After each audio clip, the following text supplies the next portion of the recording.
It's Monday, January 23rd, and this is Geeknights.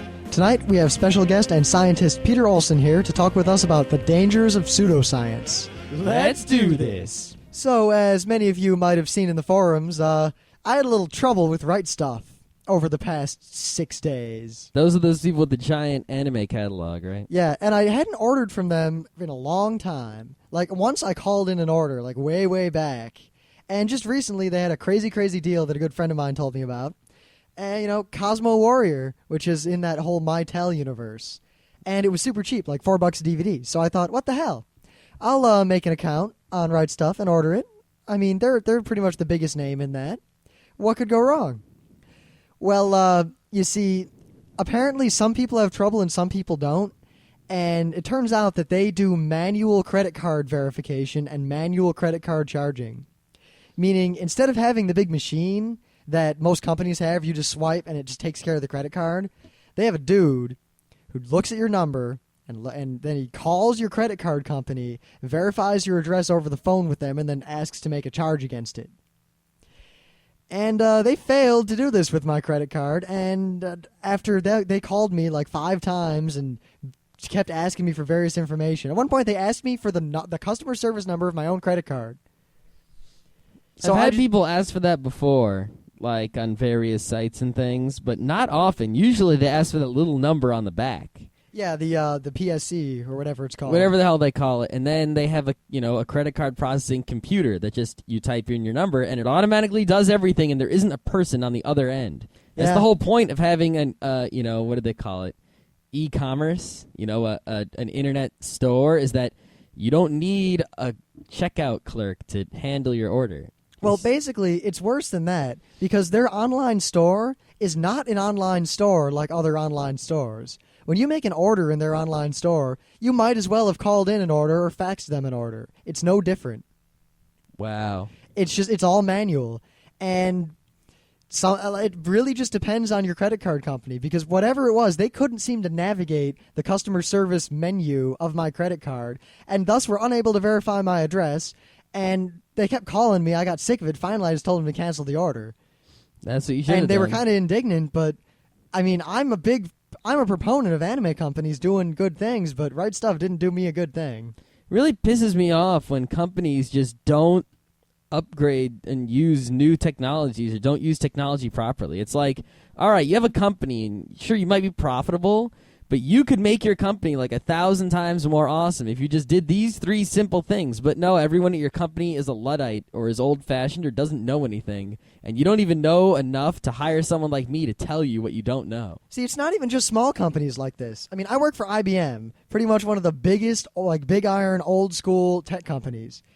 And even inside of IBM, they just have no clue about technology in the outside world, and the fact that the way they do a lot of things is old, crusty, expensive, and obsolete. Yeah. What's even scarier is a lot of times they don't believe me. I'll tell them, that could be done within a week, and they'll laugh at me, and they expect it to take like 5 months and cost $100,000, when Scott over here could probably code what I want in a week for nothing. Not for nothing. Well, for time. Yeah, it costs a lot. Yeah. I'm not cheap. It's funny. I always tell people I have a consulting rate, and it seems to vary. And I've discovered that whenever I think of my consulting rate, it basically just shows me how much my time is worth at this moment. It ranges from $20 to $180 an hour, depending on how I feel. Depends on what you want me to do. I mean, Scott, we need you to educate us about, LDAP. My consulting fee is $1,000 an hour. Scott, we need you to make this video game for us. My consulting fee is $1 an hour. Yeah. Scott, we need you to go lay and have fun with those hot girls. My consulting fee is negative $10 an hour. I don't think you're going to get that for $10 an hour. You're kind of gangly. It's still, you get the idea. So we only have one news today, but being Science and Tech Day, it's a Science and Tech news. And it's one that we probably have a lot to say about. Now, for the longest time, pretty much since Windows 2000, and it got even bigger in XP, that Windows has had signed drivers. Meaning that, you know how you have hardware, like, I don't know, a PCI card, a video card, and there's a driver that you need to make that card work. and the driver, normally you just get it from the manufacturer and install it. Now, Windows started saying that if you pay them a pile of money, it's like $500 a year per license or something silly like that, and they test your driver and decide that it's kosher in whatever weird criteria they have, then your driver will be signed and it'll install without a problem. But if your driver isn't signed and you try to install it, Windows would give you a little error message and say, hey, this driver might break your computer and kill your firstborn son and make you impotent.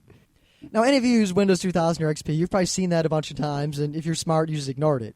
Well, Windows Vista, in all of Microsoft's infinite wisdom, is making this mandatory, meaning if your driver isn't signed, you cannot install it, no matter what root administrator privileges you have. Wow, that's going to be pretty much mean Microsoft can say that hardware is allowed to work on Windows and that hardware can never work on Windows. Yeah. I mean, little companies aren't going to want to pay for this. And people who make hardware that needs to interact or connect to Windows computers or work inside of Windows computers aren't going to be able to make that hardware work without paying Microsoft lots of money. And even aside from the money, it takes control away from me. If I have Windows and I want to do something to my own copy of Windows, I should be able to do whatever I want. If I don't want to install a broken driver, that's my prerogative. Yeah, what if I make a piece of hardware because I'm all cool like that, and I want to plug it into my computer and make it do something?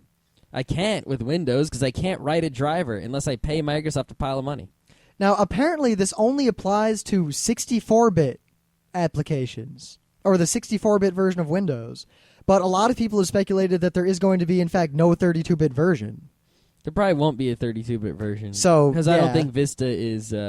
I think Vista is too bloated, and it was written for 64-bit, and I don't think Microsoft took the time to write it for 32 and 64-bit, so I'm pretty sure it's going to be 64-bit only. Yeah.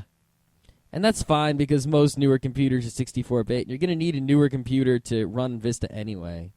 Now, theoretically, it also says that this only actually applies to kernel mode drivers. So anything that requires access to hardware or certain kernel hooks or basically anything that's low level, which includes almost all drivers. That's pretty much everything important. I mean, I'm pretty sure that actually even includes USB devices and stuff. I mean, we don't know all the details yet since Vista isn't even out. And because a lot of Windows technology is a secret anyway that we don't understand and no one understands. But for any of you who really don't see why this is a big deal, consider this. NVIDIA, I mean, ATI is all well and good, but NVIDIA pretty much makes the best video cards and the best drivers in general. Mm-hmm.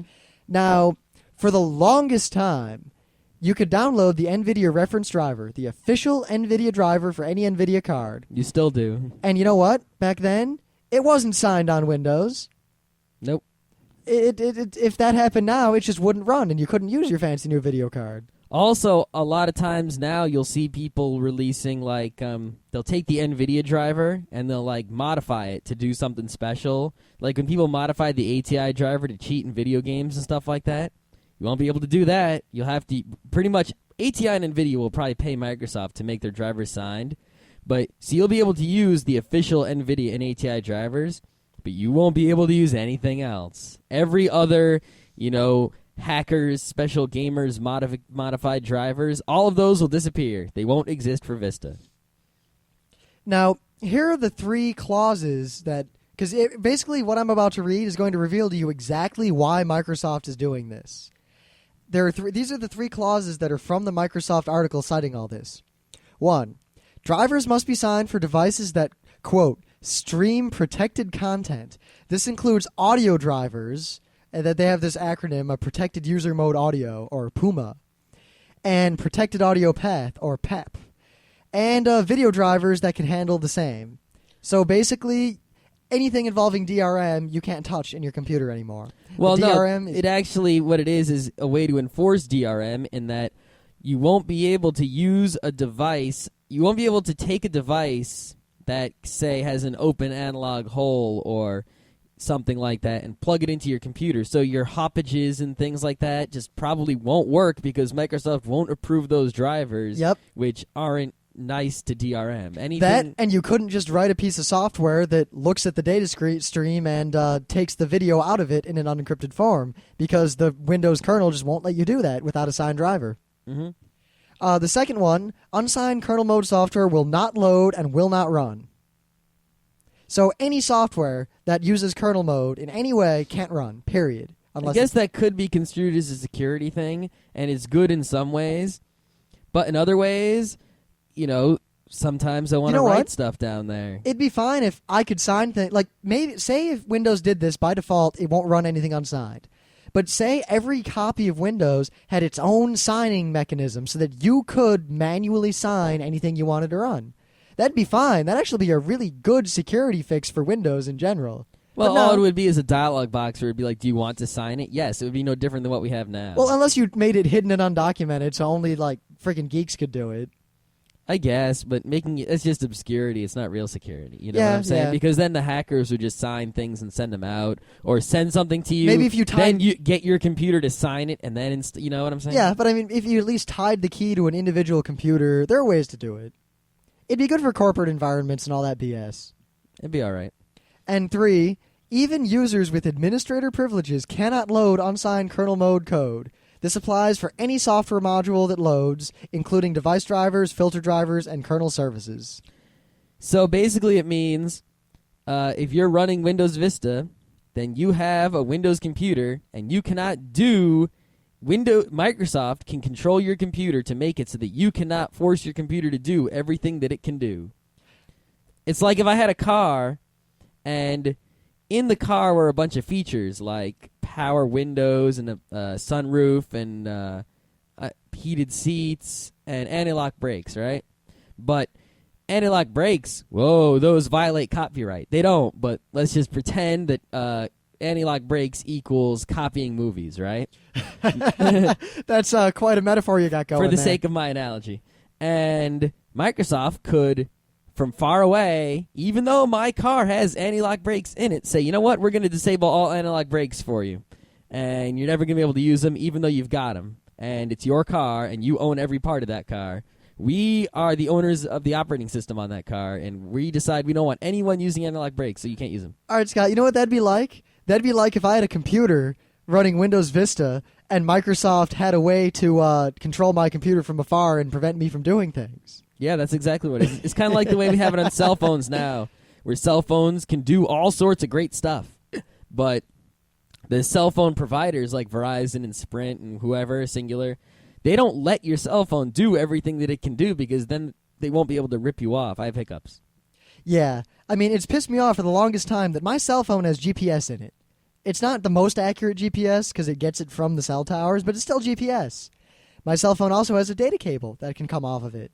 There is no way in the world to get that GPS data to come down that data cable into my hands. It's technologically possible with the hardware and the network that is in the cell phone and the network, the hardware in the cell phone and the network the cell phone is attached to. But because the software running on the cell phone is completely controlled by the cell phone provider, and so is the network, they won't allow you to do that, even though you own the cell phone. Why does all this happen? Money. People are assholes and they want your money. I'm going to recommend to everyone in the universe that no matter what crazy games come out, be it Half-Life 12 or Counter-Strike Awesome or God knows what, amazing MMO number 10, when Windows XP has died out and is no longer useful, and Vista's the only way to go, if this sort of regime is still in place, I think Linux is the only option besides, I guess Mac. But yeah. Mac might have some of the same DRMs going on, too. Who knows? I mean, seriously, I'm not saying, you have to dump Windows now, because if you want to play games, you got to run Windows 2000 or Windows XP. Mm-hmm. But look to the future and be aware that you might not be able to use Windows Vista the way you expect. Yeah, imagine if, you have this giant collection of MP3s in your XP computer, and then one day XP's useless, there's a giant security hole in it, Microsoft says, we're never going to fix it, XP's dead, you have to use Vista. And you haven't learned Linux yet, and all your MP3s are stuck on this XP machine, which is being destroyed by viruses. And so you get a Vista machine, and now your MP3 collection is dead. I mean, this isn't the only problem with Vista. Vista is not going to be easily pirated, if at all, due to, how XP has its online authentication? Vista is going to be about 1,000 times that. Yeah, pretty much no one's going to pirate it, but no one's going to want to pirate it. So Well, the that's other just thing is fine. that it's so bloated. You realize that they're claiming Vista won't run on pretty much any PC on the market today. Wow. Isn't it supposed to come out this year? I don't actually know when it's coming out. I think it's coming out this year, so it might run on like high-end computers, you know. Yeah, because that statistic I just mentioned was from a month or two ago. Yeah, who knows? Actually, a few months ago. Actually, it was about 4 months ago. Now that I Whatever. think about it, time's moving too quick.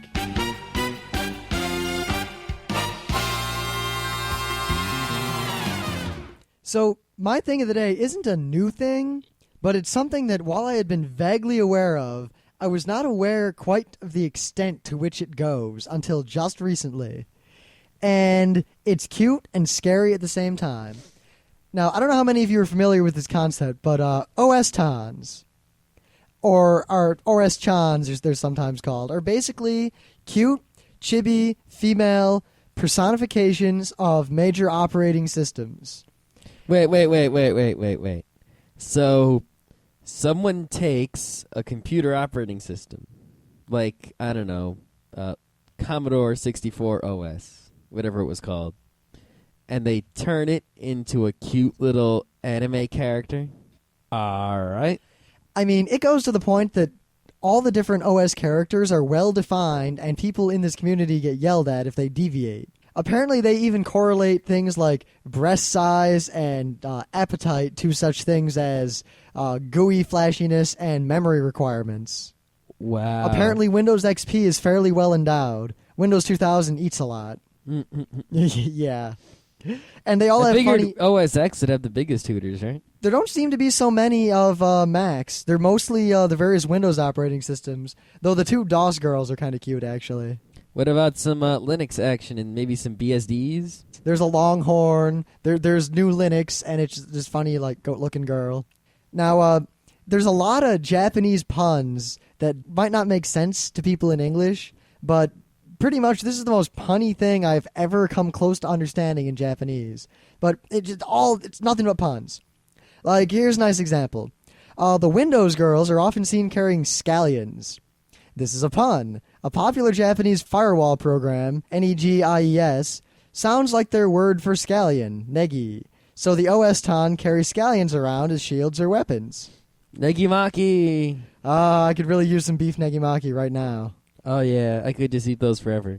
All right, so I don't know if I've talked about this before, but I don't watch TV. We don't watch TV so much. But in Britain, there's this awesome car TV show about cars called Top Gear. I was real skeptical until I saw it, and it was actually highly amusing.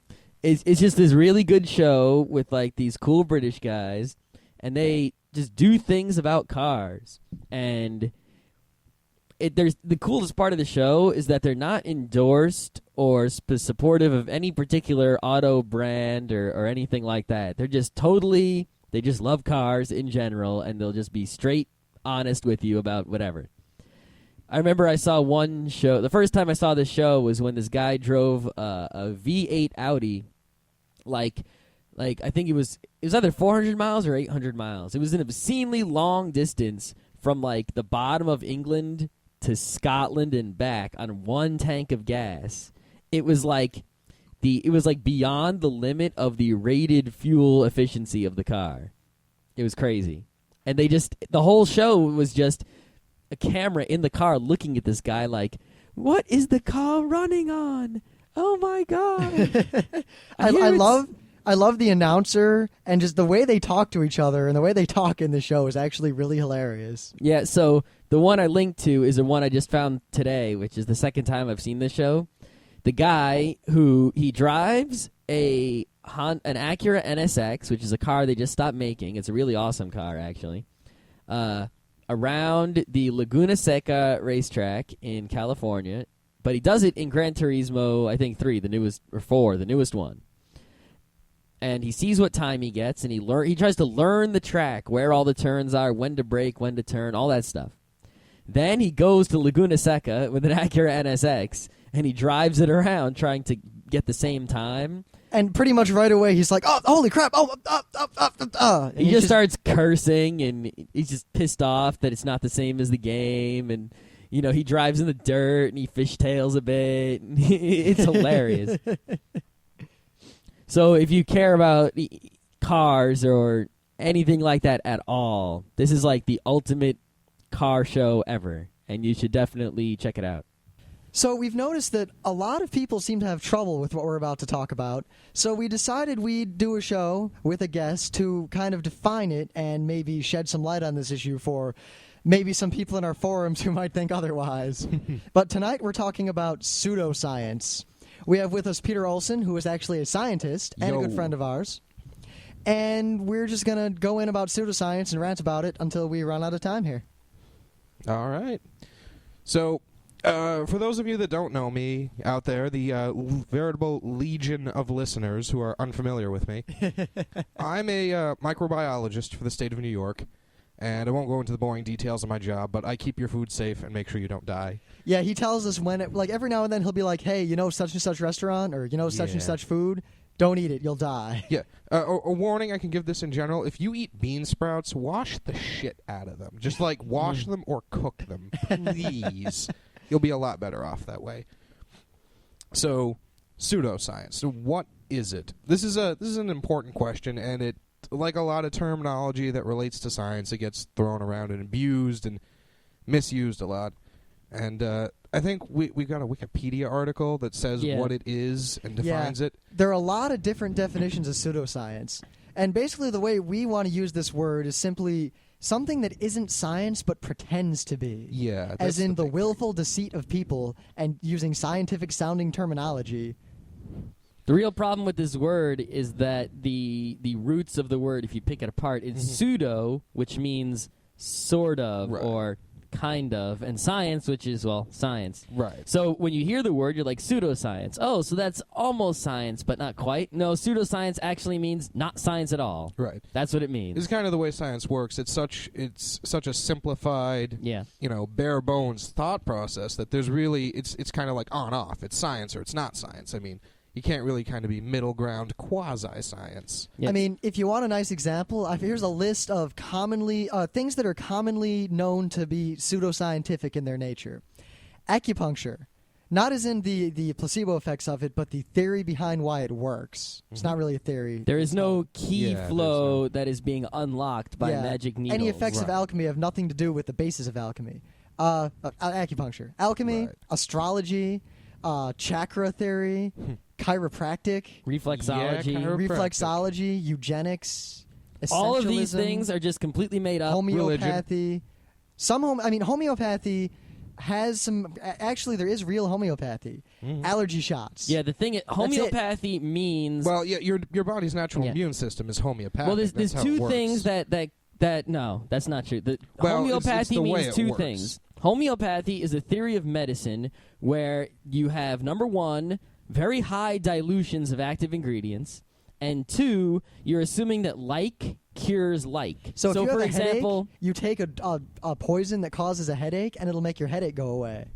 That's what homeopathy really says. That's the theory of homeopathy is, let's say you're poisoned by cyanide, that some cyanide will cure you, but you just dilute it. You would take the 1 part cyanide and 10,000 parts water. It sounds like a bastardization of the way they do in a vaccine or something like that, which is based on your body's immune principles. I mean, it works. The thing is, while some homeopathic things have been found to work in the past, it has nothing to do with the idea of homeopathy, because the ideas and suppositions behind homeopathy as to why it works are mostly just bullshit. Yeah.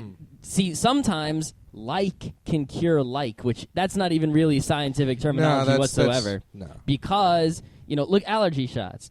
I'm allergic to mold. So you take a very small amount of the mold, so it won't really give me an allergic reaction, and we dilute it heavily, and we put it in me, and because of the theories of immunology, I now don't get the allergy so much. Not because of homeopathy. It works best with viral shots, things like that.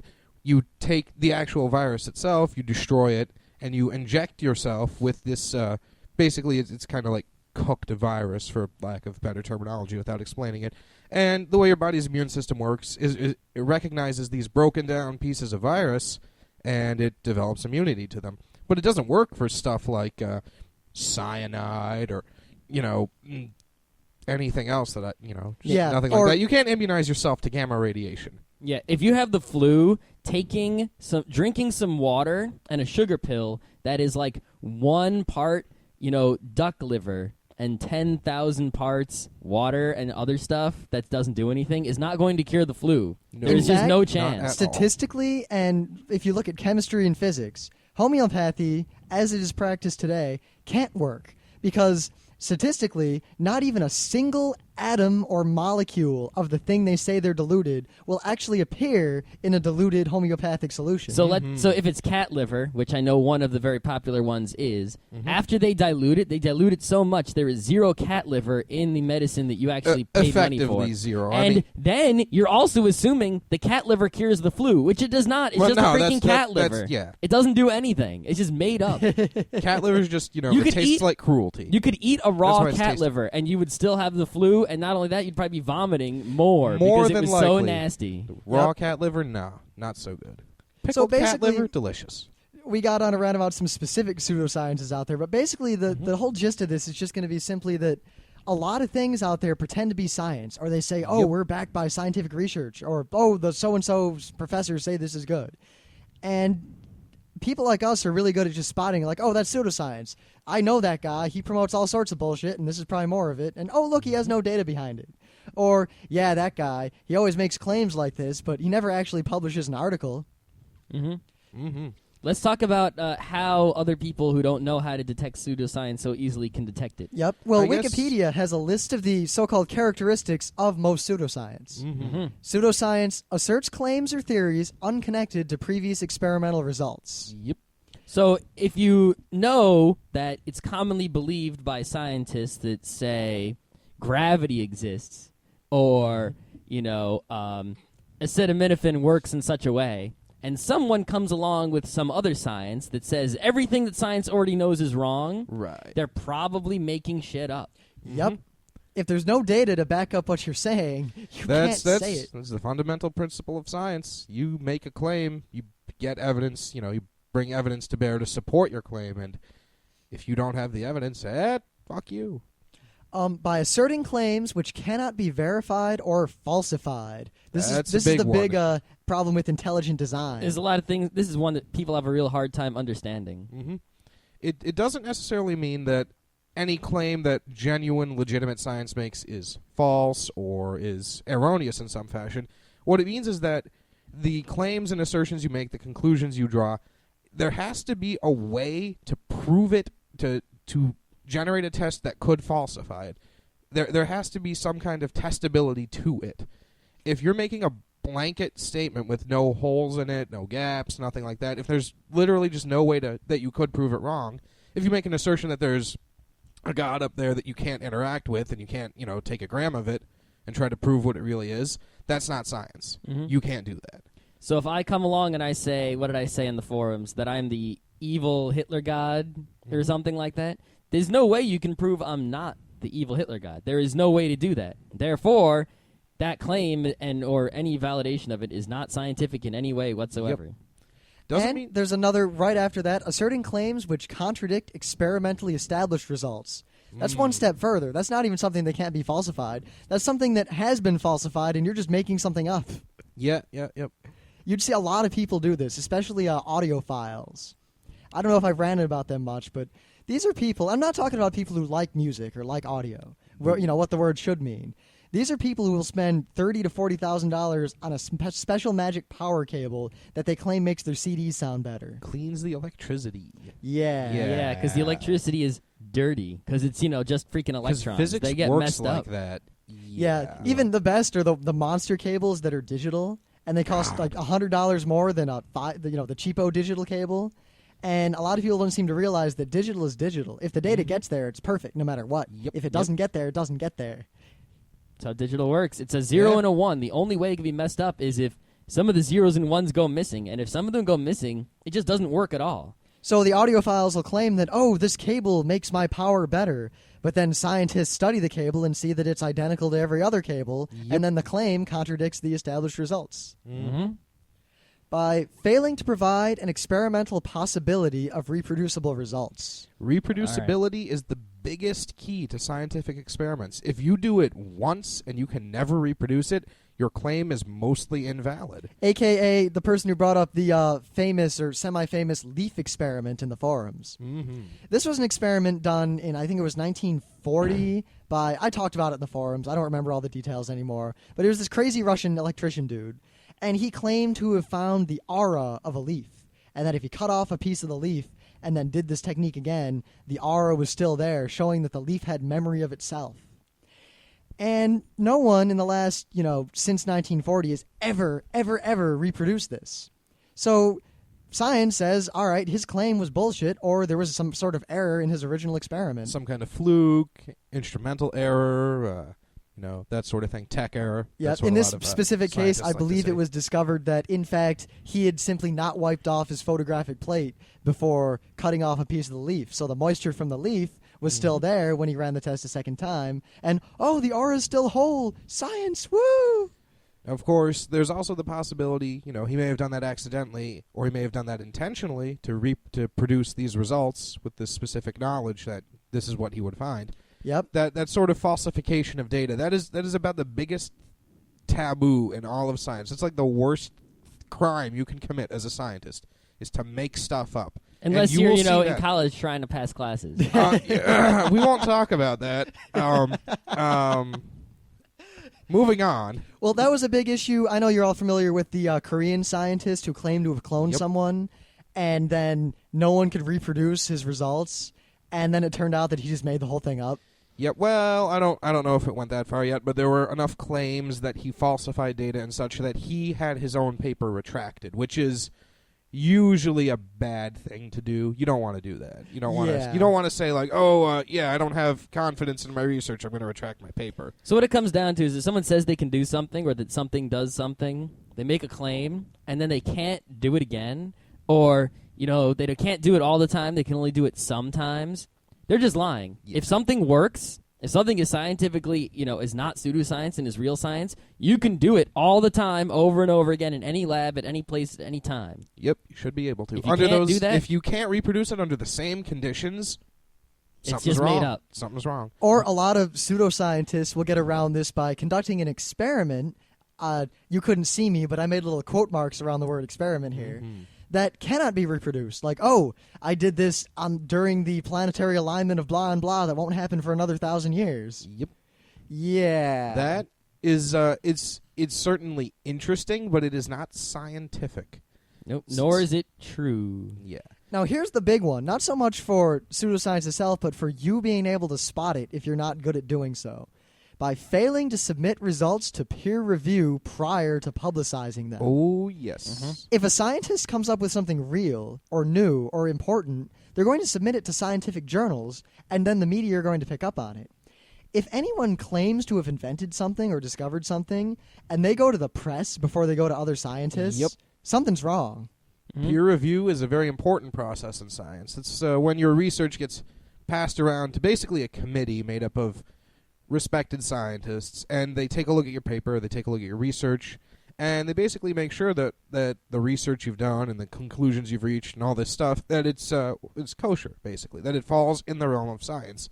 And I gotta say, scientists are assholes. We're bastards. We will rip your paper apart. If you've done something that's even like slightly maybe not the best science, you will hear about it, and you will hear about it a lot. And there's a reason for that. And that's because there's a lot of this pseudoscience out there. A lot of people will use shoddy methods or maybe flub some numbers, fudge a little data, and, maybe that you use that, you get an unfair advantage, you get a grant that someone else should have gotten. Or maybe you're in the pharmaceutical industry, and you fudge some data, and you accidentally kill, 100,000 people. Something like that. It's a very, very critical thing. And if someone doesn't want to submit to peer review, they'll have a million reasons for it. They'll say, like, the committee's against them, or scientists are closed-minded. I hear that one a lot. But really, it's been around, it's been this way for a while, and, there's a reason it's established like this. Yep. So if there's only one scientist who says, yeah, this is the real deal, check to make sure the person's even a scientist. Oh, yeah. Yep, because that's mad scientist syndrome there. In the movies, you always see like the crazy maverick scientist who comes up with something in his basement, and the established scientific community ignores him, and it turns out he was right, and then he stops the aliens. It never is that way. In the ever. real world, the one mad scientist coming up with something in his basement is basically the crazy dude walking out on the street going, "Everyone's crazy but me. Yep. Everyone's crazy but me." The big thing is, if you see a paper released by someone and there's like one author on the paper, you might want to question that a little bit. Most scientific research of any significant nature is done in a team.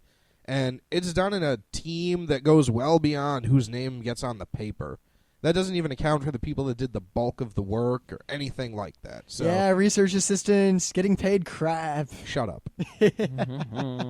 We do all the work. The director takes all the credit. Watson and Crick steal their woman's research. Yeah.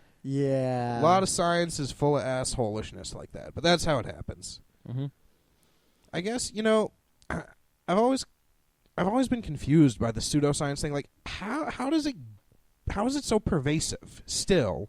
Well, Like, the number one thing about pseudoscience that I've seen and notice is it's always something too good to be true. It's something people want to believe that is false. So people will want to believe it so bad, they'll believe it despite any amount of contradictory evidence. And this is actually a really good way to detect pseudoscience. If something seems really great, like, hey, we have this pill that cures cancer perfectly every time. Or perpetual motion machine. Yeah, you never have to use gasoline again. The world is saved. anything like that. The truth is the universe is much terrible and much more of a bastard than any of that. So if someone ever sucks. So if someone ever says anything and it just seems too good to be true, it's 99.999% of the time it's just completely made up. Because if it was real, imagine, think about if a psychic could actually, for real, it wasn't just pretend. If psychics could actually talk to the dead, you realize for real, they'd be in every courtroom ever, and there'd never be an unsolved murder ever again. Yeah, they would just talk to every freaking corpse, and they would go, "Oh, we know exactly what happened." No one would have wills anymore. You just have a psychic ask you after you were dead where you wanted all your crap to go. Yeah, it would be world changing. The entire world would just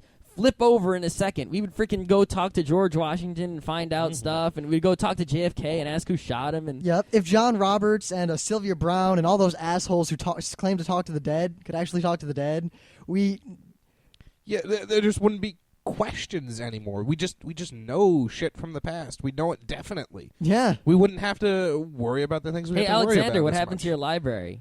Oh, it got burned down. Hey, Caligula, why were We you got so nuts? pooned.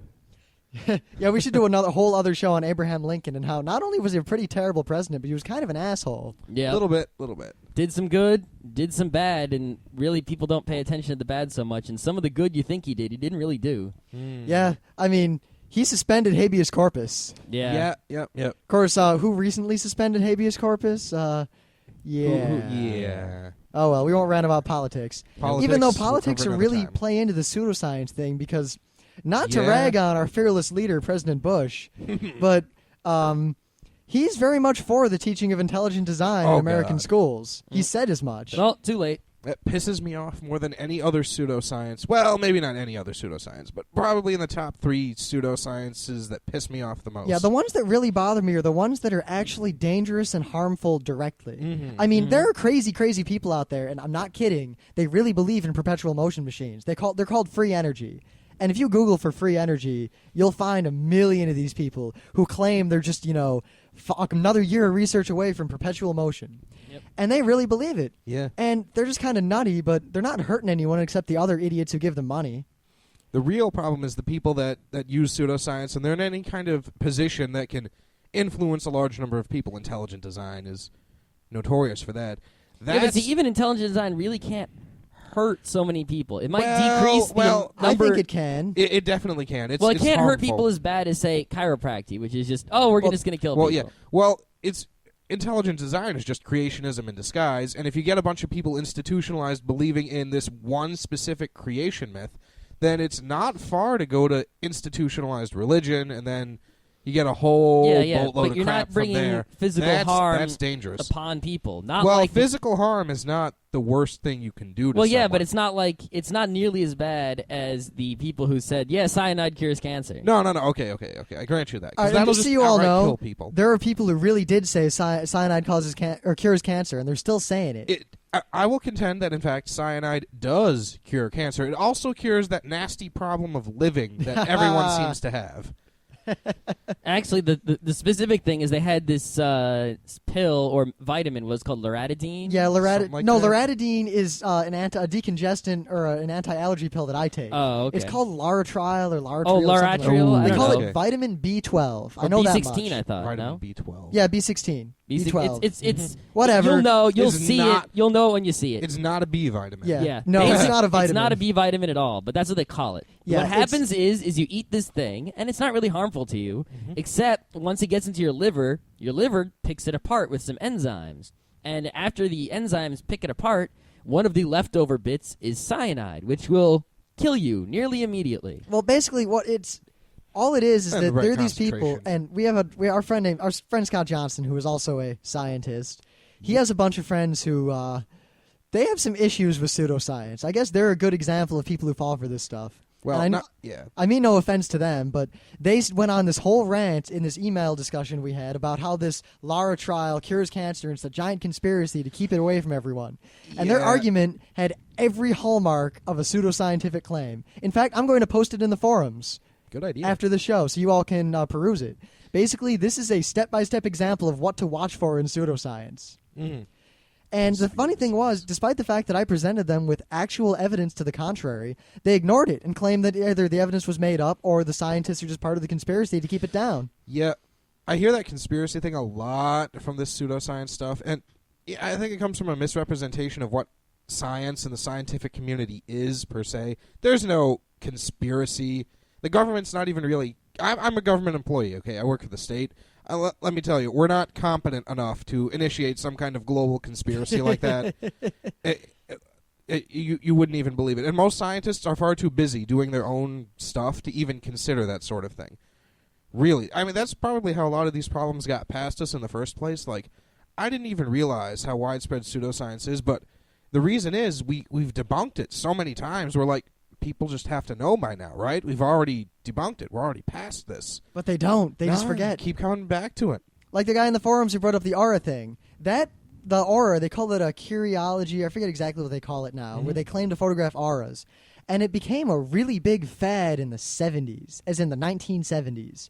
And all over the world, people were really getting into it. And it was debunked thoroughly and completely back then. And it stopped being an issue and no one talked about it anymore. And now, for some reason, it's coming up again. Yep. And there aren't that many good debunkings online just because no one who cares even considered the fact that people would ever believe in this stuff again. It's mostly because back in the day when you wanted to spread information about something, it wasn't so easy. Now the internet makes it real easy. Yep. Of course, it makes it real easy to spread lies, too. And people are gullible as all fuck. And they'll Yep. believe just about anything. Means today you have to be even more critical of what you read, especially on the internet. Any research you see, be very critical. Check the sources. I see that a lot of scientific institutions either turn a blind eye or just ignore pseudoscience, saying that it's not even worth our effort to debate and debunk because it's obvious to us. And I'm starting to think more and more that while it may be a waste of resources, I think scientists need to vigorously defeat this pseudoscience at every turn. Well, there are a couple of issues with that. At some point in debunking some amount of pseudoscience, I've grew up in a very Christian area, and I can talk about the creationism thing especially a lot. Nah. At some point, you run into a wall.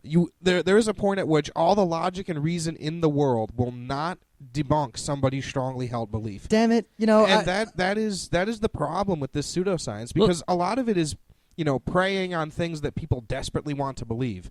You really want to know, like, if you want to talk to your dead father, you're in a really tough spot about it, you're going to be really, really, really inclined to want to believe the guy that says, yeah, I can contact your dead relatives, and it's dangerous stuff. Yeah, if because any they're of you appealing haven't to seen emotion. Penn and Teller do a show called Bullshit, and it's on Showtime, and it's a really good show. It's a lot like Mythbusters. So if you're a fan of Mythbusters, you'll love Bullshit. Oh, yeah. But they do an episode where they take on all those psychics who claim to talk to the dead.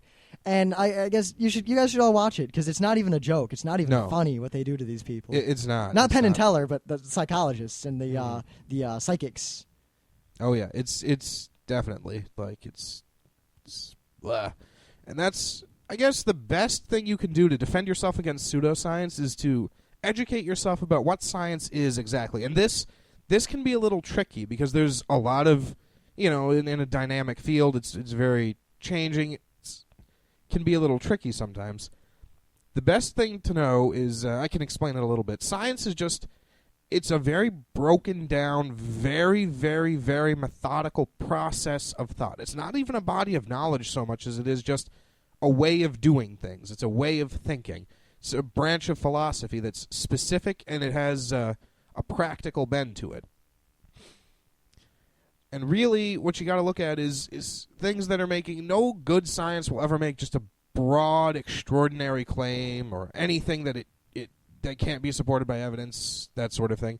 If you're seeing just broad, extraordinary, out there claims like alien life forms and things like that, science, good scientists won't dismiss the possibility that it might exist, but they won't go ahead and make extraordinary claims that this thin, flimsy evidence points to this extraordinary thing. Most science is done in a most conclusions that are drawn are very conservative and is very, very methodical and slow and stepwise. That's why you don't see new science every day. Yep. Yeah. It takes years and years for breakthroughs to come out. That's when someone says like this is a new scientific breakthrough, it's not a breakthrough. There are about like 10 years of research behind that, and like people got PhDs about it. There have been more papers than you can even imagine. There's a lot of stuff going on behind the scenes that you haven't seen. Yeah, so someone put together a gizmo in his garage in like 5 minutes, then it's probably not real. Nope. I mean, what's that quote by Edison? In trying to invent the light bulb, he failed 1,000 times, and he said, "I've just found 1,000 ways that won't work." That's about how science goes. It's about 99% of what you do just doesn't work, and it doesn't give you the result you expected, and you just keep trying and you keep repeating, and it takes a long time, costs a lot of money, and eventually, at one point, you finally have done this research and you can draw these conclusions, and then you can publish your breakthrough amazing paper. But it's never done overnight, and it's not going to be some wonderful revolutionary thing just like from this one experiment you did. Just doesn't happen. Well, I hope to see some good forum discussions about this topic. Mm-hmm. And I'd like to give a big thanks to Peter for being here on the show with us. Yep.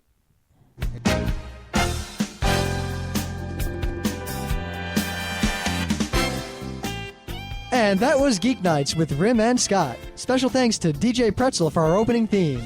Be sure to visit our website at www.frontrowcrew.com. If you like our podcasts, you'll love our forums. Make sure you visit them.